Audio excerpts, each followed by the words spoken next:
El conflicto de los siglos, capítulo 16, la Biblia y la Revolución Francesa, parte 3. La Iglesia del Desierto, es decir, los pocos descendientes de los antiguos cristianos que aún quedaban en Francia en el siglo XVIII, escondidos en las montañas del sur, seguían apegados a la fe de sus padres. Cuando se arriesgaban a congregarse en las faldas de los montes o en los páramos solitarios, eran cazados por los soldados y arrastrados a las galeras, donde llevaban una vida de esclavos hasta su muerte. A los habitantes más morales, más refinados e inteligentes de Francia, se les encadenaba y torturaba horriblemente entre ladrones y asesinos. Otros, tratados con más misericordia, eran muertos a sangre fría y a balazos, mientras que indefensos oraban de rodillas. Centenares de ancianos, de mujeres indefensas y de niños inocentes eran dejados muertos en el mismo lugar donde se habían reunido para celebrar su culto. Al recorrer la falda del monte o el bosque para acudir al punto donde solían reunirse, no era raro hallar a cada trecho cadáveres que maculaban la hierba o que colgaban de los árboles. Su país, asolado por la espada, el hacha y la hoguera, se había convertido en vasto y sombrío yermo. Estas atrocidades no se cometieron en la Edad Media, sino en el siglo brillante de Luis XIV, en que se cultivaba la ciencia y florecían las letras, cuando los teólogos de la corte y de la capital eran hombres instruidos y elocuentes y que afectaban poseer las gracias de la mansedumbre y del amor. Pero los más inicuo que se registra en el lóbrego catálogo de los crímenes, el más horrible de los actos diabólicos de aquella sucesión de siglos espantosos, fue la matanza de San Bartolomé. Todavía se estremece horrorizado el mundo al recordar las escenas de aquella carnicería, la más vil y alevosa que se registra. El rey de Francia, instado por los sacerdotes y prelados de Roma, sancionó tan espantoso crimen. El tañido de una campana, resonando a medianoche, dio la señal del degüello. Millares de protestantes que dormían tranquilamente en sus casas, confiando en la palabra que les había dado el rey, asegurándoles protección, fueron arrastrados a la calle sin previo aviso y asesinados a sangre fría. Así como Cristo era el jefe invisible de su pueblo cuando salió de la esclavitud de Egipto, así lo fue Satanás de sus súbditos cuando acometieron la horrenda tarea de multiplicar el número de los mártires. La matanza continuó en París por 7 días, con una furia indescriptible durante los 3 primeros, y no se limitó a la ciudad, sino que por decreto especial del rey se hizo extensiva a todas las provincias y pueblos donde había protestantes. No se respetaba edad ni sexo, no escapaba el inocente niño ni el anciano de canas. Nobles y campesinos, viejos y jóvenes, madres y niños sucumbían juntos. La matanza siguió en Francia por espacio de 2 meses. Perecieron en ella 70,000 personas de la flor y nata de la nación. Cuando la noticia de la matanza llegó a Roma, el regocijo del clero no tuvo límites. El cardenal de Lorena premió al mensajero con 1,000 duros. El cañón de San Ángelo tronó en alegres salvas. Se oyeron las campanas de todas las torres. Innumerables fogatas convirtieron la noche en día.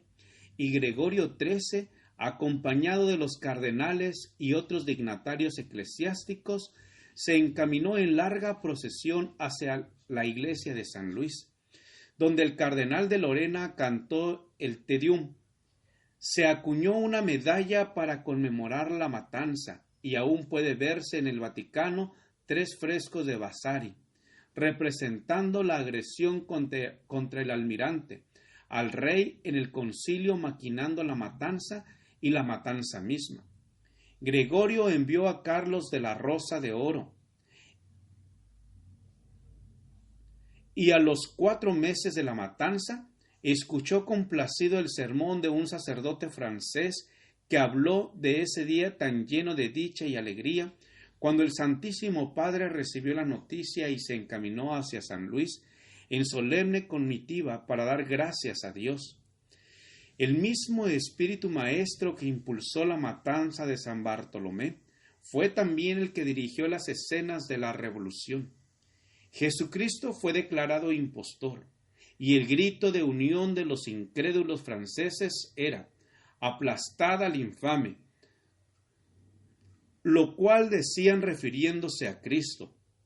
Las blasfemias contra el cielo y las iniquidades más abominables se daban la mano, y eran exaltados a los mejores puestos los hombres más degradados y los más entregados al vicio y a la crueldad.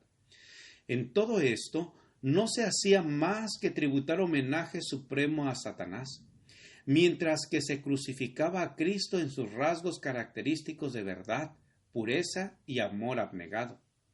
La bestia que sube del abismo hará guerra contra ellos, y prevalecerá contra ellos y los matará. El poder ateo que gobernó a Francia durante la Revolución y el reinado del terror hizo a Dios y a la Biblia una guerra como nunca la presenciara el mundo. El culto de la deidad fue abolido por la Asamblea Nacional.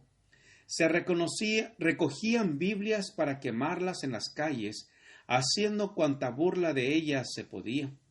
La ley de Dios fue pisoteada, las instrucciones de la Biblia abolidas. El día del descanso semanal fue abandonado y en su lugar se consagraba un día de cada 10 a la orgía y a la blasfemia. El bautismo y la comunión quedaron prohibidos, y en los sitios más a la vista en los cementerios se fijaron avisos en que se declaraba que la muerte era un sueño eterno. El temor de Dios, decían, dista tanto de ser el principio de la sabiduría que más bien puede considerársela como principio de la locura. Quedó prohibida toda clase de culto religioso a excepción del tributo a la libertad y a la patria. El obispo constitucional de París fue empujado a desempeñar el papel más importante en la farsa, más desvergonzada que jamás fuera llevada a cabo ante una representación nacional. Lo sacaron en pública procesión para que manifestase a la convención que la religión que él había enseñado por tantos años era en todo respecto una tramoya del clero, sin fundamento alguno en la historia ni en la verdad sagrada. Negó solemnemente y en los términos más explícitos la existencia de la deidad, a cuyo culto se había consagrado él, y ofreció que en lo sucesivo se dedicaría a rendir homenaje a la libertad, la igualdad, la virtud y la moral. Colocó luego sobre una mesa sus ornamentos episcopales y recibió un abrazo fraternal del presidente de la convención. Varios sacerdotes apóstatas imitaron el ejemplo del prelado, y los que habitan sobre la tierra se regocijaron sobre ellos, y hacen fiesta, y se envían regalos los unos a los otros, porque estos 2 profetas atormentaron a los que habitan sobre la tierra. La Francia incrédula había acallado las voces de reprensión de los testigos de Dios. La palabra de verdad yacía muerta en sus calles, y los que odiaban las restricciones y los preceptos de la ley de Dios se llenaron de júbilo.